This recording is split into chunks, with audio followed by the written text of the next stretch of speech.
Welcome in, Loons fans, to another edition of the Matchday Preview. Jonathan Harrison here, joined alongside Chief Development Officer Manny Lagos. Manny, tough time for sure. Loons finally broke their losing streak on Saturday, but then go back to it last night against DC United. We'll talk about all of that, but outside of that, how are you doing today? I know there's been a lot going on around the club lately. Well, it's obviously very recent since last night. Waking up this morning, the sun did come up. I am up here in Blaine, Minnesota, at our training facility where there is a lot of amazing activity with tons of kids playing soccer, which is a nice reminder of what we're in this for and what we do in terms of inspiring kids and building a club. But certainly, it was a tough one last night, and so that definitely resonates because it's so recent, and your sleep is never as good when you have a tough loss like that. No, absolutely is not. We'll break all of that down. We'll break down the Houston and DC games. We'll preview the San Jose game, which I know has a lot of close feelings to you after playing for San Jose Earthquakes for a number of years. We'll also look at what happened across Major League Soccer, Euros, Copa America finals. There's plenty to discuss, but I want to start off where you started off there. USA Cup going on up at the National Sports Center. Awesome event. I know I was up there as a kid watching my brother play soccer. He was the soccer player in the family of the two of us. Spent many a summer up there watching tournaments, watching Minnesota Thunder games at the time. It's an awesome tournament and love to see it happen every single year. It is, and regardless of where you are, the energy, the atmosphere, seeing these kids, these different cultures, 27 different countries. This is the most teams they've ever had in the tournament. It just is humbling. It's a reminder of how big soccer is, not just on the professional level, but across the scales. And you got the world's largest youth soccer tournament. You had on Tuesday night this amazing opening ceremonies that we all participate in. It was just, the energy was awesome. On a personal level, I played in it as a kid, first ever USA Cup. I won a USA Cup. My kids won a USA Cup. So there's a lot there that I just love about this week. It reminds us about what we're doing is bigger than just always the wins and losses. And certainly the partnership of public-private, where we have this huge facility that's not just us. Yes, we have our great private spaces where we train every day and work every day. But then you also have these public spaces where they put on events like the US Cup, where the kids get to feel a little bit of us, which I love. And to your point, when you're a kid and you think about that, they've got this huge tournament. And they also get glimpses of the first team training and our second team, even our academy kids in and around. So just a cool synergy and an awesome energy this week, no matter what. It's an amazing energy this week. Putting you on the spot here a little bit. Which one was better? You winning it personally or watching your kids win it? Tough call. Different. I would say no, I'm just going to cheat. When I won it at that time, it was better. And then as a parent, it was better because I was a parent at that time. So I'll give a push. That's fair. I knew that would be a difficult question coming from a parent standpoint myself. So I figured that'd be just fun to have in there. Yeah, it's an awesome tournament. I loved going up there, just spending the day, and it was always hot, but it was always fun just watching just soccer everywhere. It was awesome to see. And it's awesome to see how the club has kind of ingrained themselves within the tournament over the years as well. So let's jump into a lot of the soccer that we have to recap over the past week since we last talked. Euros final, Copa America finals, your thoughts on both of those, Spain winning and Argentina winning. I think as you predicted for both of those, if I'm remembering correct. I think you actually did predict Colombia though, but I did. Yeah, I have the upset. Great games both ways. Yeah, what a Sunday of soccer for the U.S. and just for, when you have two finals that are only the World Cup final is probably a bigger final. And to have them on the same day, have them separated where you have a game in the afternoon and then you have a game at night. I felt like obviously hosting the Copa America final. We can talk about the challenges they had as well, but I thought it was one of the better, if you're a soccer fan, soccer days in the United States, because you're watching some of the best soccer in Europe, and then you're watching some of the best soccer in this hemisphere. And starting with the European final, I thought it was the right team won. I thought the team that played the best soccer won. I thought it wasn't maybe best played final, but I thought Spain just showed that they're the class of the tournament, deserved to win. And I just was so impressed with their style throughout. The young 17-year-old was amazing. Nico Williams was amazing. The fact that Rodri went at halftime, they didn't miss a beat and still kept their level was amazing. It was just really, really Spain from start to finish was the best team in that tournament. Yeah, I agree with you with the way they played, the way they kind of changed up how they played with how everybody expected them and have kind of grown accustomed to them playing over the last 20 years with the Yep. tiki-taka and just killing you with the amount of possession. And then this year just coming out and just kind of attacking teams with that possession and really putting teams to the sword. And I've loved watching them develop into this team and having these young kids all over the field and trusting in them and getting their deserved results and getting the rewards for that. It's been awesome to see them. Let's talk about the Copa America final. I know there's a lot of discussion on what happened outside of the stadium, and we can get into that in a bit, but I want to talk about the game on the field. A tense affair. It felt like it was pretty chippy, as you would expect from a Copa America game, as we've seen all tournament long. Had to go to extra time, but Lautaro Martinez with a moment of brilliance and getting the winner in the 112th minute. Absolutely outstanding goal from him, and another trophy once again. Was this 3 in a row for Argentina now? Yeah, and experience was a huge factor in that game because I thought Colombia was probably the better team on the day. But as the game went on, Colombia started out strong, creating chances. It didn't look like Argentina was going to be able to get their foot into it. Messi had a couple nice moments in that first half to remind them what Argentina is. And Mm-hmm. then, ironically, I actually think the Messi injury probably, in a weird way, was fortuitous to help Argentina maybe change their style a little bit, which as Colombia became a little bit less disciplined, which kind of happened in the overtime, Argentina really got their legs and kind of took over the game and took over that they're the experienced team and Colombia looked desperate. You still thought it was going to go to the PKs, though, and it took a moment of brilliance. It was just a great press, great win of the ball, great tackle in the middle field, just a crunching tackle, pops up, forward pass, another in-out, up-through play into Larturo for the goal. Just a really good example of maybe this isn't Argentina's like best quality playing, but the unity they've shown over the last 5-6 years of soccer, it's just amazing. And again, like Spain, they were one of the favorites and they showed it and they executed. And obviously you had Messi, who I thought had a great tournament. He wasn't scoring a lot, but he was so influential. They built the team Yeah. around him. But then it was such a great adversity that they had to find a way to win without him on the field. So it really was a great final. Hats off to Colombia. Like I said, this is a country that hasn't won a lot of trophies ever. I think they won in 2001 when they hosted. Although I don't know if you remember that Copa America. Argentina didn't go. The country was in turmoil. There was security issues. Brazil didn't send any stars. They basically sent a B or C team. Mm-hmm. So I don't love to put asterisks on tournaments, but it kind of was one. So I was just happy to see Colombia have that great run, and James Rodriguez as a losing country was the MVP of the tournament. Amazing amount of assists in that game. It was really cool to see him kind of invigorate his career.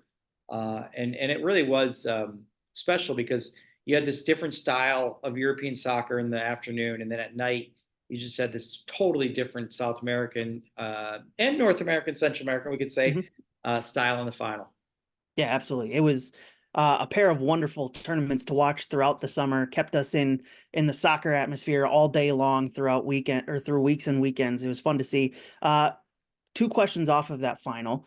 Colombia, let's focus on them first. I know they lost, but they were one of the teams of the tournament as you kind of predicted before the tournament started. You were all in on Colombia then because of what they've been doing already in South American World Cup qualifying play. How do they build off of this tournament and become a favorite at the World Cup coming up in a couple years' time? Yeah, it's interesting because I mean, obviously, I do think Colombia is on the up. They really are one of the few countries still that a little bit like Argentina that just loves to play with the number 10, a true Yeah. number 10. And it'll be interesting to see if James Rodriguez has the legs to go in another World Cup in 2026. But I think they're on the ascendancy either way. They've got speed wide, they've got big, tough defenders, creative midfielders. Again, I think they will play with the number 10, so they'll probably have to find a future number 10 that could be a surprise at the tournament in 2026. But I expect them to be, in that top echelon of favorites for the World Cup in 2 years. I don't actually have that expectation of Argentina, actually, even though they just won it. I think they've had an amazing run. I think they're an amazing team, and they built themselves around the greatest player of all time. I think this might be the pinnacle for them. I think the next World Cup is going to be a different cycle for them. We're going to have to figure out a new identity. And whether that's the greatest player of all time still playing in it, or he decides that he's not going to play in it, I think it's going to be a little more of a challenge for them to kind of build through that same identity they did for these last Copa Americas and World Cups.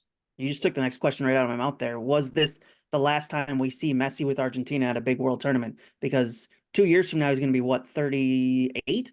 That's pretty old for an international player to keep going at that stage. And as we've seen over the past couple tournaments, those guys can kind of weigh down clubs if they're or weigh down squads if they're not performing to the level that you expect them to play at. No, I expect them to be playing. I just think the success they just had in the Copa America, like I said, I think that group is going to go for another run. And I think they'll be formidable. I just don't know if they're going to be the top echelon of these kind of up and coming countries now that have reinvented a little bit how they play, and are going to be really formidable for them based on the fact that I think this will be the same team that goes into the World Cup in 2 years. Yeah, absolutely. So let's jump into Major League Soccer action. Plenty to discuss over the last day or so. I know there was a lot of focus for us, especially on the Minnesota United DC United game, but the talk of the league right now, Kevin Sullivan making his debut for Philadelphia Union at 14 years old, and a couple days younger than Freddie Adu when he made his debut, so becomes the youngest North American player in top flight professional sports history to make his professional debut. My question coming off of that, and there was rightfully a lot of hype and excitement when he did get his debut, and there was commentary, especially on social media, about every single movement he made throughout the game.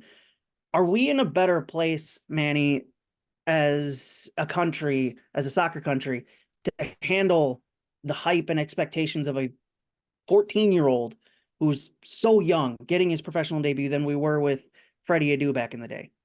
Oh yeah, I think on so many levels. I mean, I think first of all, I don't think anybody's expecting this young, awesome kid is here to save U.S. soccer. I think at the time we were still in this moment of how can we make the game more relevant here, and how can we find the future superstars to help the national team on the global scale be relevant, and our league on a national level be relevant. It just was so much pressure and so much um, hype, and really there's no infrastructure around it. But now you've got an infrastructure. First and foremost, you've got the biggest club in the world, arguably right now, Man City, owning him and being a part of whatever that technical pathway he needs to create is, and for them to create the best environment and culture possible for that to happen. And right now, that's what the Philadelphia Union in their mind.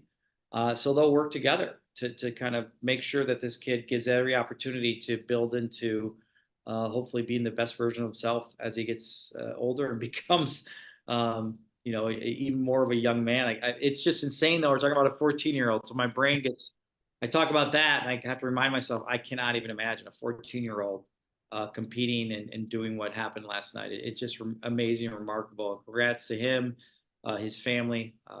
What an historic moment on the field last night.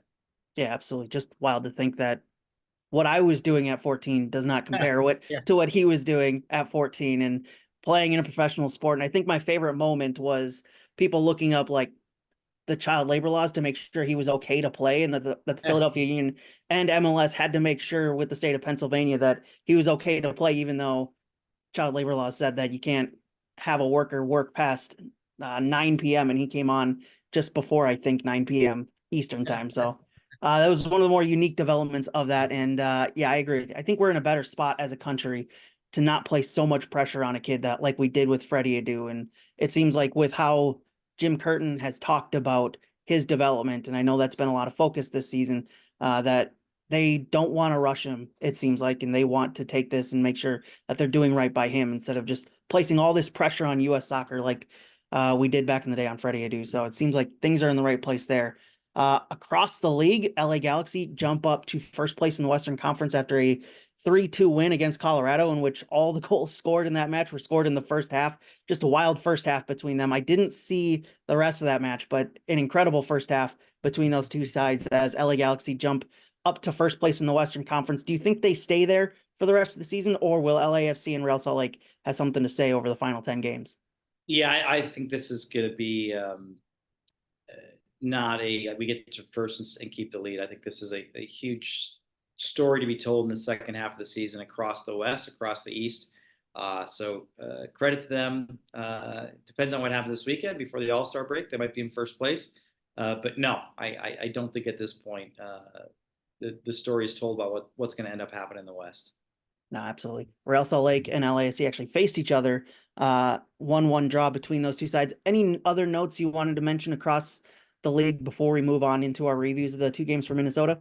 Oh, not too much, Jonathan. Sorry, my brain couldn't kind of expand after last night. It was a little foggy to think about the rest of the league, so I apologize for that. No, that's totally fair.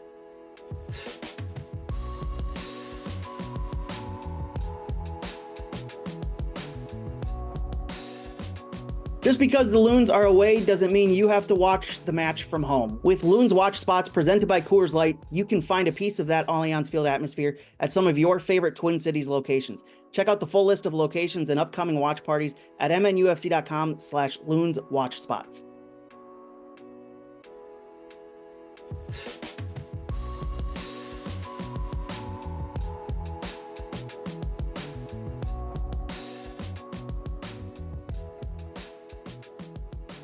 So let's jump into these matches, and we'll go in chronological order here. Minnesota, Houston, a 1-1 draw between those two sides. Dynamo having a lot of possession throughout that match. Minnesota kind of pinned back quite a bit. Your general thoughts on this match? I thought it was a better performance than what we saw last night against DC. Unfortunately, the results don't come, but Teemu Pukki getting on the score sheet for the first time in a number of months. That was good to see for him. A nice play that I'm sure we'll break down later on, but your general thoughts on that match to begin with.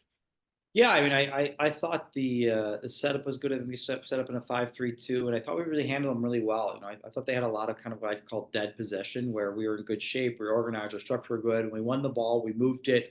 I thought the first half we had the two best chances of the half, that we probably should have been up a couple goals going into halftime. So I think it was one of those games where I did feel like it would open up for us in the second half, which it did, and we found a way to get a goal up. So it was a really good first half, I thought, in terms of just dealing with the heat, dealing with trying to come back from a tough loss the week before, and then just making sure the guys just were a little bit better, and I thought we were. So and then by the second half, again, I thought Houston started to get a little frustrated, and things opened up, and Pukki came on and got a great goal to kind of get us going. So I mean, sorry, Robin Lowe got the goal in that game. Yeah, Robin Lowe. That's a Teemu Pukki. Crossed by Joseph Rosales. So the only challenge with it, we got mentally hit hard by the end of the game. We thought we were going to get 3 points. We couldn't quite hang on. Probably that last 15 minutes, we would want those back in terms of that game, in terms of whether it's a couple good counterattacks, keeping the ball a little bit more to not allow them to throw so many numbers forward. But again, like I said, we walked off the field a point away after a tough losing streak. That was a big positive. Yeah, absolutely. That was my mistake. I said Teemu Pukki. I meant Robin Lowe. I'm getting my Finns mixed up here. Yeah. But yeah, Robin Lowe. Let's talk about that goal, because I think a lot of that goal, and I said this on the broadcast at the time, I was so impressed, and I thought it was one of the passes of the season by Franco Fragapane, outside of the boot, curling it around into Josep Rosales. Just an excellent pass from Fragapane there. And I know I've said in the past, I don't like the secondary assist stat that we hand out in MLS and that they do in hockey as well. But I think Franco Fragapane absolutely deserved it for that one, because it was just a wonderful pass to open up that play.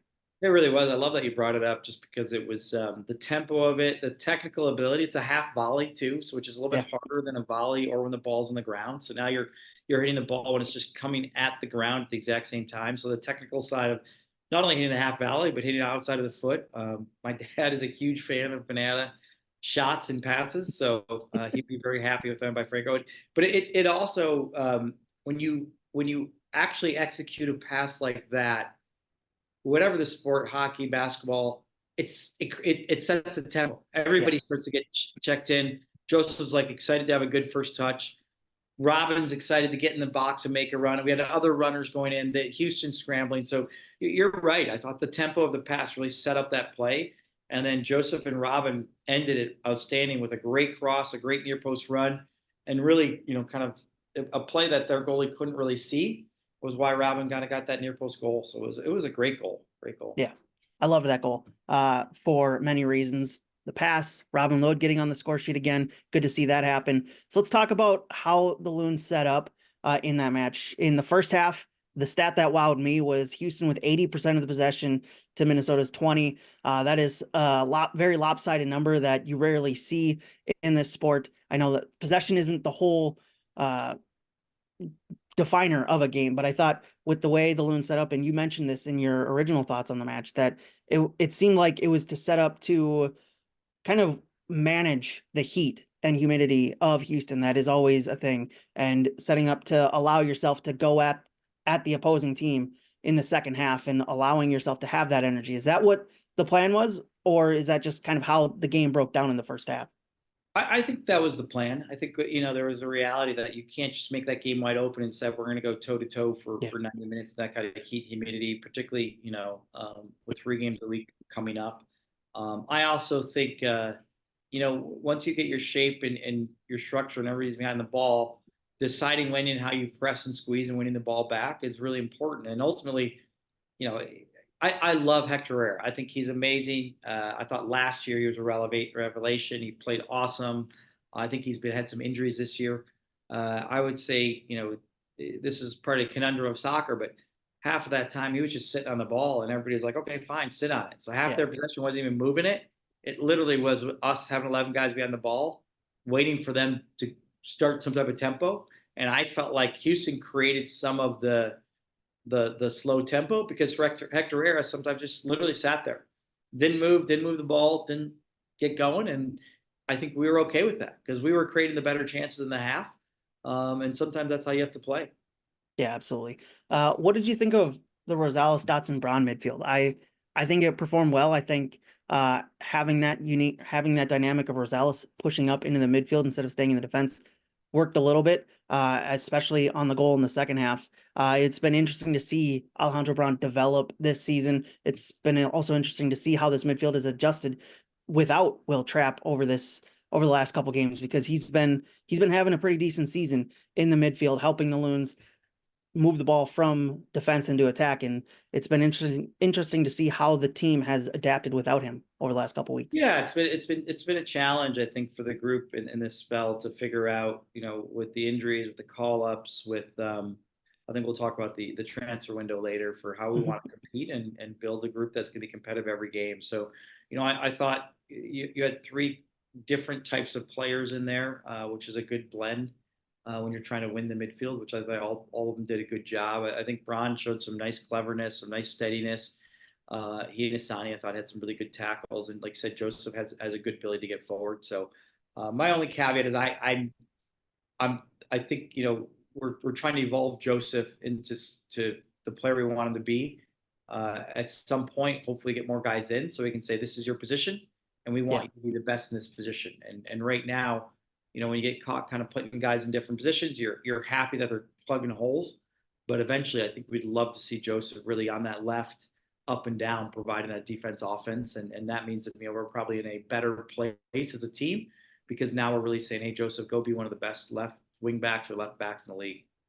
Yeah, that's a fine balance to kind of thread, because we saw that early in Hassani Dotson's career here with the team, where he was kind of just plugging holes all over the field, right back, left back. He was up in the attack, in the midfield, wherever the club needed him. It felt like he could do it all. But at some point, you just had to be able to allow them to focus on one position and become really good on that. And Hassani's morphed himself into a really good midfielder, but that came with the fact that you had to take him out of these other positions that he was helping out at.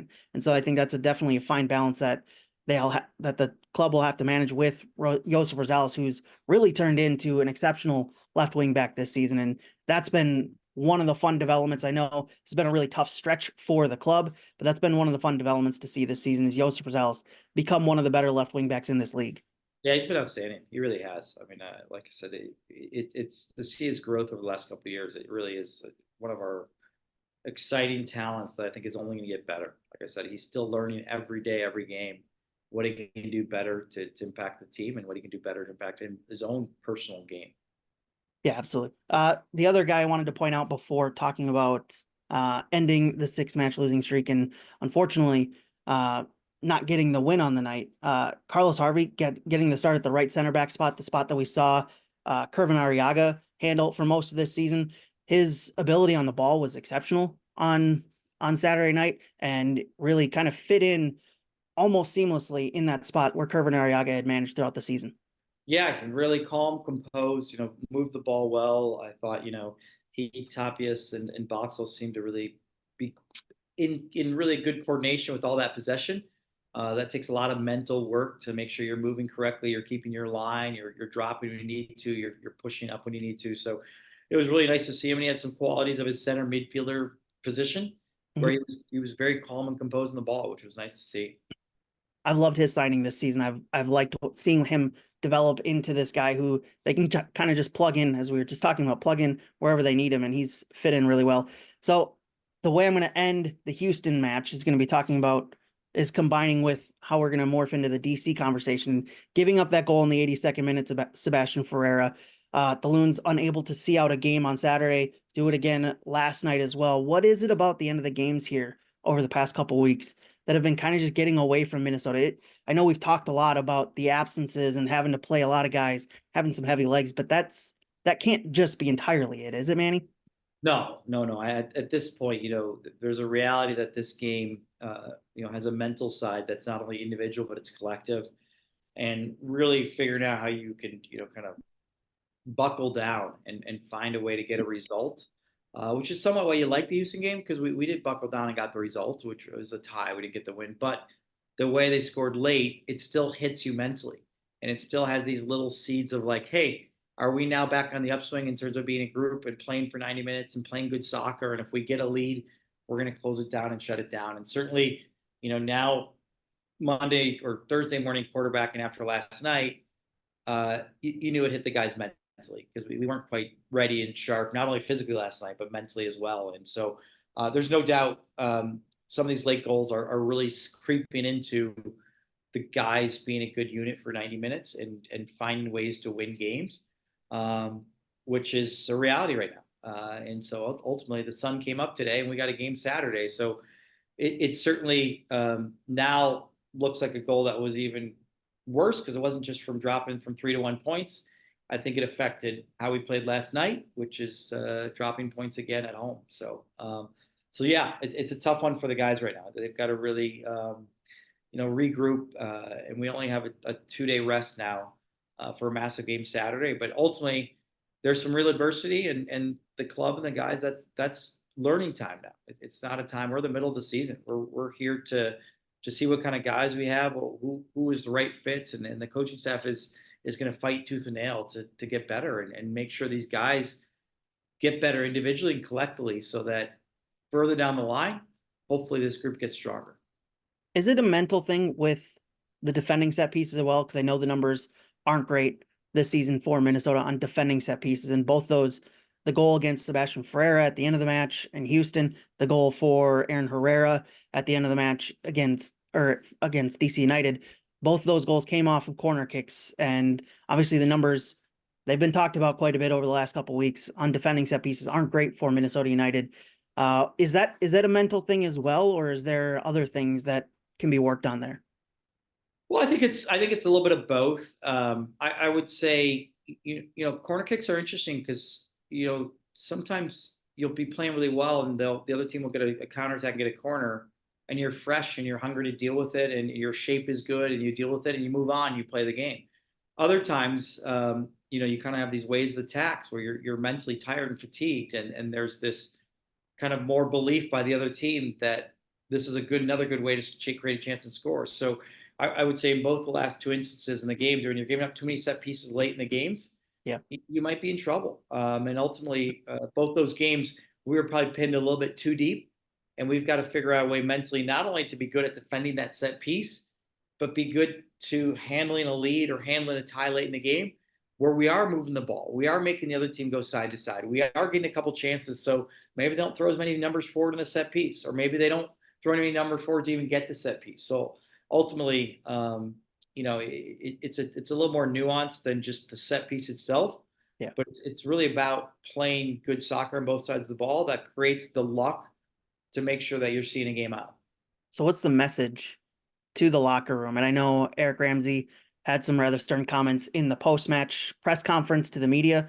What's the message like in the locker room after an ending like that in this match? And we'll work backwards here on the DC United game. We'll get to everything else in it, but as we've worked through this conversation, we're at the end of it. So let's talk about the ending. What's the message to the locker room after that? Because we've heard Eric Ramsey's comments in the media after the match. Was this from the game last night, Jonathan? Now? Yep. Yeah, I mean, listen. There's a reality that everybody's going to be disappointed, frustrated over the last several weeks. Now that some of the games we should have won and we didn't. Some of the games we lost, we should have lost.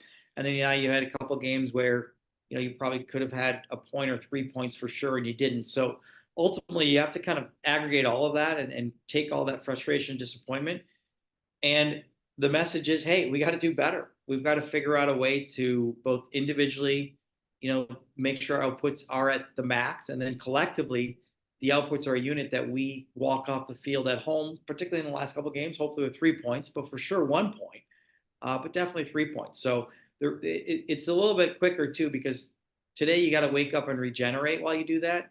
So you got to take all these emotions and you have to kind of build into the reality that these guys need to recover and be as fresh as possible by Saturday night. So it doesn't lend well for them to maybe stew too much, because they have to refocus their brain, their body to getting ready for San Jose.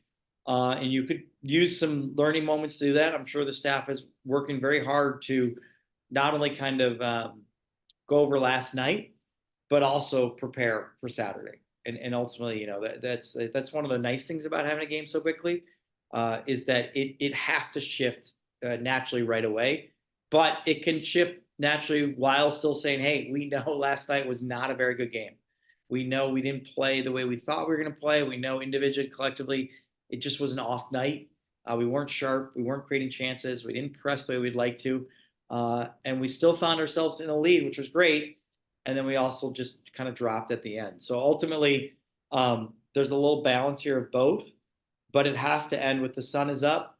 And we've got a big game on Saturday that we've got an opportunity to kind of get back on the right ship, right way, and against a team that, ultimately is a unique opponent. They haven't had a great year either. So they're going to be a little bit like DC, though. They're not going to lay down. They're going to be fighting and scrapping every single moment, making the game difficult for us. Last night, DC did a great job of destroying the tempo and not allowing flowing soccer to be played. And we could not figure out how to solve that disruption that they had. And that's a credit to them ultimately. They did a really good job in the game of disrupting us and not letting us the things that we wanted to do last night. I thought it was watching from home, because I wasn't at the game for the first time in a long time. I thought it was one of the more ugly games of soccer that we've seen. As you said, DC did a good job of disrupting tempo and not allowing Minnesota to work into their normal game actions. And it just was a very kind of felt very physical match, and just didn't allow, there wasn't a whole lot of really smooth soccer being played. The only way I can describe it is very ugly. And talking with play-by-play broadcaster Dan Terrar about the match, and kind of agree with his points that Minnesota looked like the better team, just couldn't figure out how to break down DC, because DC were doing a very good job of just muddying things and making things dirty and ugly and nasty, and it just wasn't a clean game of soccer. And that's something that just, it happens from time to time, and the Loons unfortunately weren't able to adapt. But I want to look at some of the positives coming out of that match. Tani Oluwaseyi getting back into the lineup after returning from Copa América duty and doing what he does and scoring a goal, a nicely worked goal. Hassani Dotson with a nicely timed header, Tani jumping back onside just in time, and then busting out on that run one-on-one, and Tani taking that shot and goal really nicely in the 32nd minute. Yeah, no, I'm getting there, Jonathan. I agree with the positive. I do think we can dive into Dan's comment. I'm not so sure that we dominated DC the way he looked at the game. He wasn't saying we dominated. He just, I'm almost positive we had a little lower bit possession pass, like probably one of our lowest ever in the history of the club. I think we gave up another kind of gifted early goal. I think it was the Vancouver game. We had one of those too. So like I said, it's okay to talk about the adversity that we kind of handed ourselves. If we don't pass well, you're not going to have the ball. You're going to turn it over a lot. You're not going to finish plays off. You're going to be stretched for your, defensive counterattacks like they had. So yeah. So I only brought that up to say, like, I definitely want to say, like, this to me was one of our tougher performances on the eye test at Allianz Field, I think, for our fans, Yeah. because we had one of our tougher games, I think, in a long time, in terms of just giving them, I look at the loss we had, where we had the red card. Was it Dallas or Austin, maybe? Or I'm not remembering Austin correctly. 1-0, maybe? Great game. Just loved it. Down to 10 men early. Like that, that eye test for me was like unbelievable, like connection of work rate, passing, movement.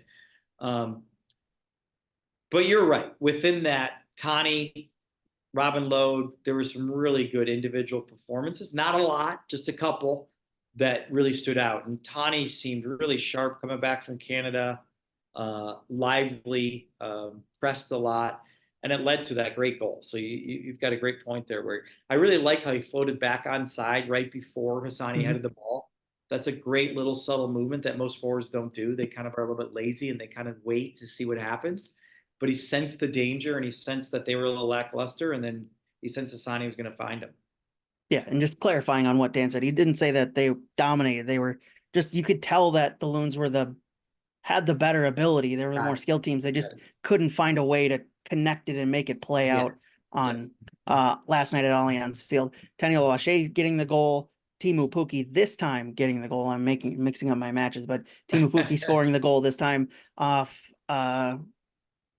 again, another ugly play, but the Loons stuck with it and eventually worked out the goal. But yeah, there was just a lot of moments in that game where it's just like you could sense that the Loons were trying to do something. They just weren't able to connect it together and get everything working like they wanted to, because DC did a good job of disrupting what Minnesota United were trying to do last night. And the stats bear out a very, very kind of muddy dirty game. 45% the possession for Loons, 55 for DC, but some of the lowest shot totals of the season for both clubs. 7 for DC, 6 for Minnesota. Just not a whole lot of offensive attacking presence from either team last night. Jonathan, what was our pass percentage? That's what I was talking about. That's got to be one of our lower ones, I think. Yeah, 75% passing accuracy for the Loons last night. I think that's pretty low for a nice night in the middle of the summer, for sure. So yeah, it was just kind of looking at the overall stats from FBref, and normally the passing numbers for the team are generally like 75%-ish among all the players combined. So around that area. So it's just kind of a dirty game. And unfortunately, it didn't follow up the awesome, wholesome, amazing moment to start the game.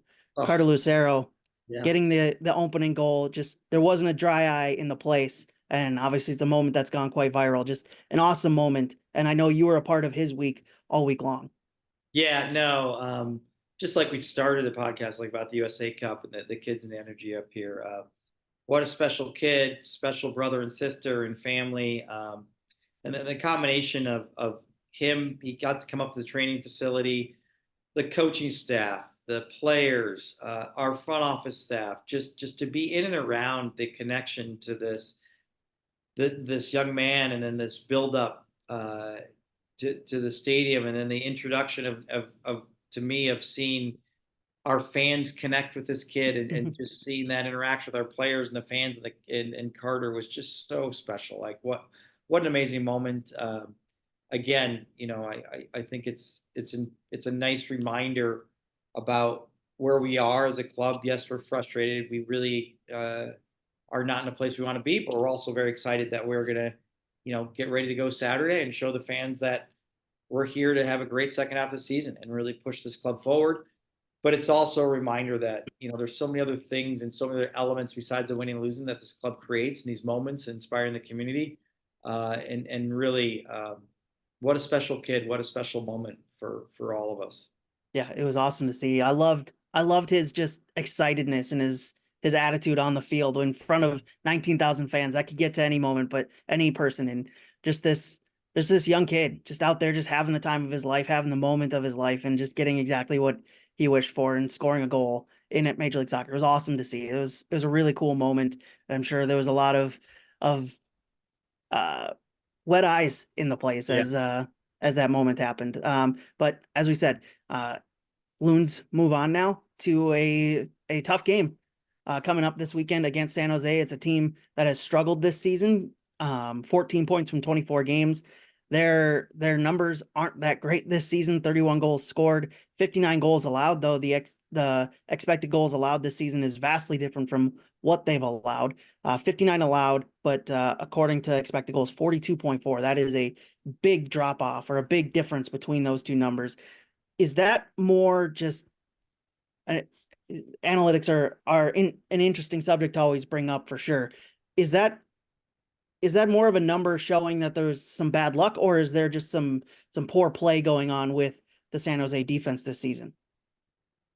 I'm a big believer that you create your bad luck, you create your good luck. Mhm. So I think when you see those numbers and then you see the expected goals is at 42, but they've given up 59. There's probably a lot of other things into that around the field, within the group, the individualism versus the collectiveness, the timing of how they're playing, if they're holding leads, keeping leads, when they're really seeing out halves to make sure that they're kind of playing the full 90 minutes.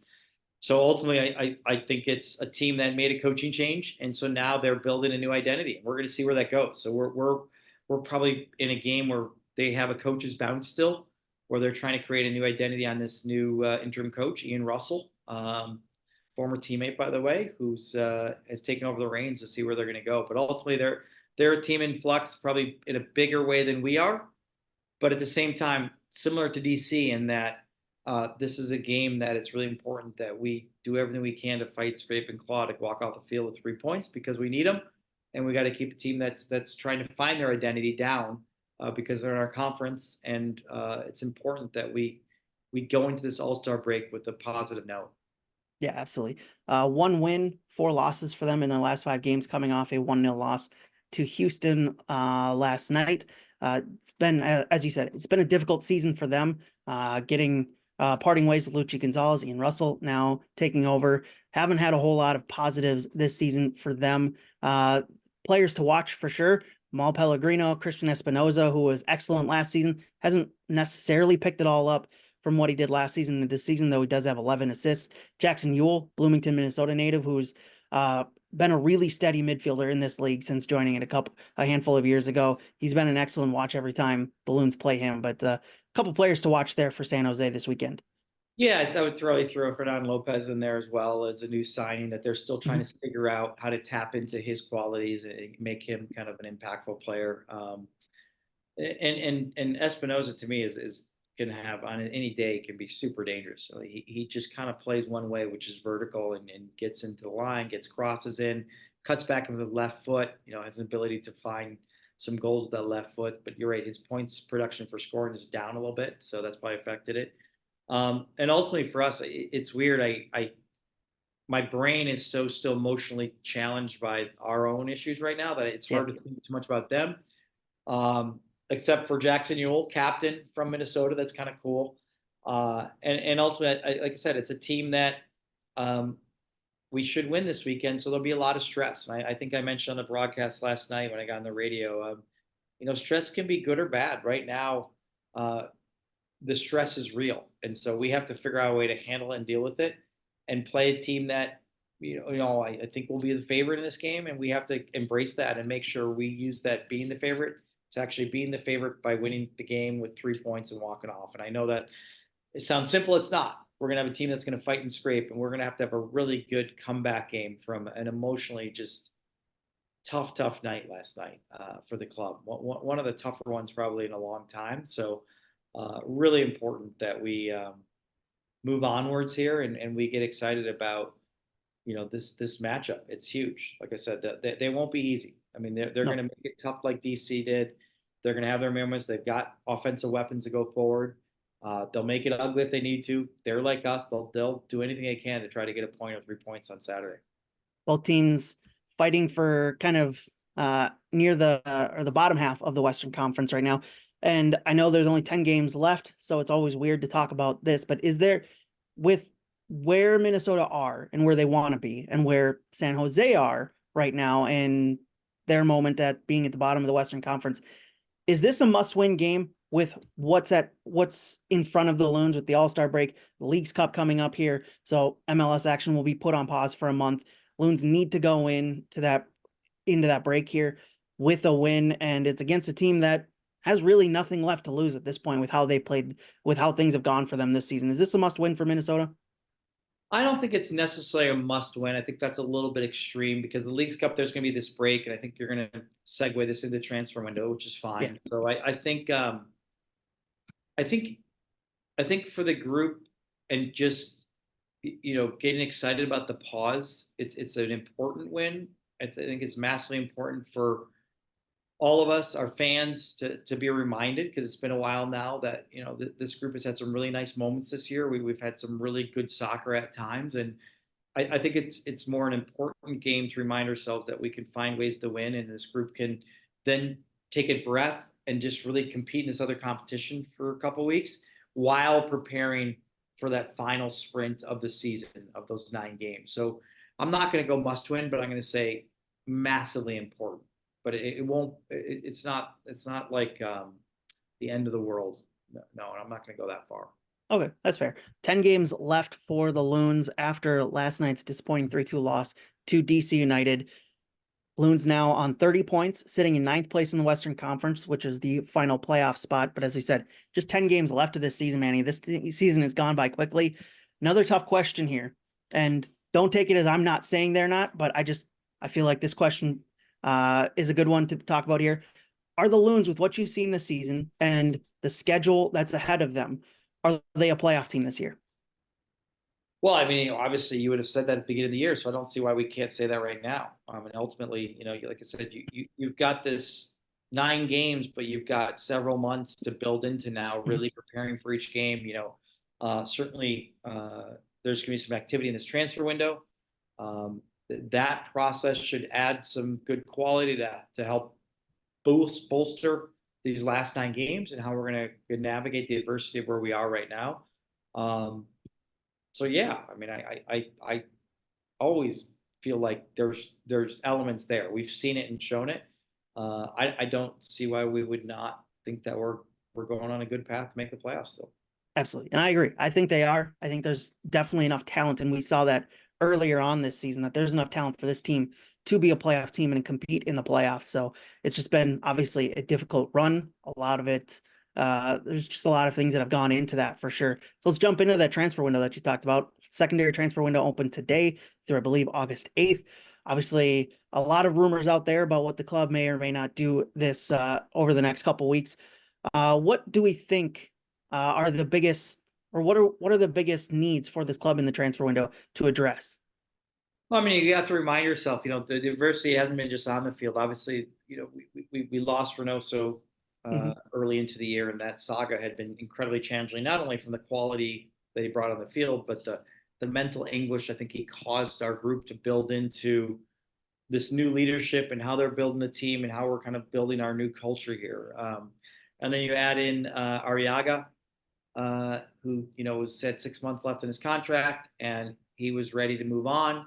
That's huge quality to have to replace. So I think right away you look at that right center back position. You think about some of the offensive qualities Reynoso had. There's no doubt we need some more kind of offensive depth and quality there.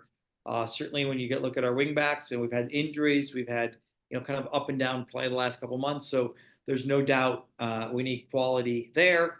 And then obviously when you see Will Trapp getting injured and you kind of have to navigate sometimes the Joseph Vidal story, there's no doubt we need some added depth and quality in the center midfield. So it's one of those ones where I think there's like 3 or 4 to 5 positions around the field that we have to add quality and depth and things that will help us navigate the adversity of these last couple months. I don't want to get you in trouble, but how many of these holes do you think will be filled by the time the window closes on August 8th? Well, it's hard to say. I can say, having been in the thick of it, it is incredibly challenging getting deals across the line. You're in this global market, and you're in this global kind of fight for what the league is becoming higher and higher level players. And the balance of finding the right players, the right fit, the right price point, and the hunger players that want to come to this market versus maybe go to Europe or stay in South America or stay in Central America or it's all combined. So I mean, I'm glass half full. Again, I think the staff has been working really, really hard. I think, again, given the complexity of our shift in leadership over the offseason, you might say we're not where we wanted to be. I do think by the January window and much more even by this next summer window, you're going to be in a much different discussion about how these processes get done and get across the line. But ultimately, I'm excited for where the club and the staff is going. And like I said, the nice thing is that we're one of the clubs that has a lot of room to grow in these spaces. There are some teams that don't have the room and the ability to do the moves that we kind of have the ability to do. Yeah, absolutely. We've already seen a couple moves be finalized already here in the early hours. Sam Adeniran moving from St. Louis to Philadelphia. That should help them because they've needed some quality up top after losing Carranza, I believe, earlier this year. They'll need that, and they'll look to continue to build off their 5-1 win last night. But I think that's the most notable move that I remember before we started recording this podcast. Obviously, something may have happened in the last hour or so, but from so far, not a whole lot being done yet across the league. There are plenty of rumors, and it'll be an exciting month to keep updated on the MLS app and Minnesota United's social media feeds. Let's look ahead to this weekend, another busy weekend of Major League Soccer action. Let's predict some games, Manny. Let's do Colorado, Real Salt Lake. This one in Colorado, Rocky Mountain Cup. 2-2. 2-2? Yeah. You don't think Real Salt Lake drop off without Chicho Arango for the next couple weeks?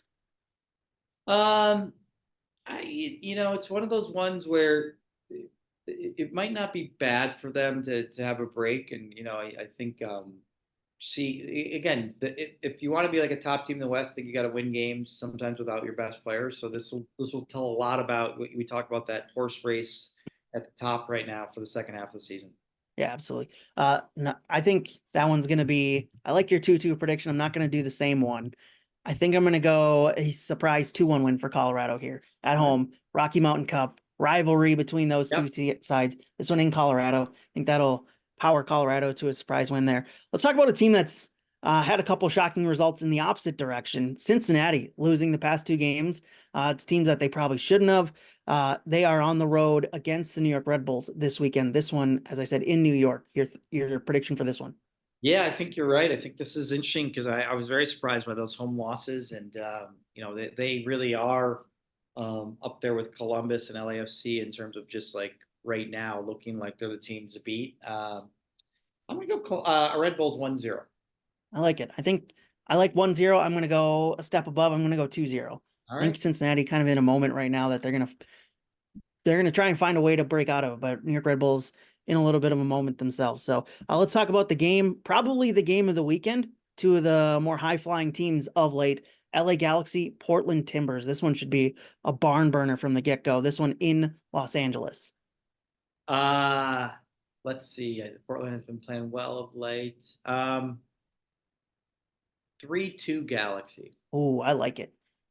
I like 3-2. I think I'm going to go 2-1 Portland. I like a road win here. Yep. I like just Portland kind of shocking the world, and LA Galaxy might be a little bit flying high off of topping the Western Conference. I think of Portland, a shock upset win here on the road. So that will do it for the podcast this week. Coming up, come on out to Allianz Field or tune into MLS Season Pass this Saturday, July 20th, 7:30 p.m. kickoff for that one. 7 p.m. pre-match show with Dan Terrar and myself on 1500 ESPN. Manny Lagos will also stop by during the pre-match show as well. But Manny, we'll talk to you then. And Loons fans, will be right back here next week for the Matchday Preview. All right, cheers. Good stuff, Manny. Loons fans, we'll talk to you then. Thanks, Grace Dearson. Thanks, Evan Entler. And thanks, Kyle Hayward, for putting this together every week.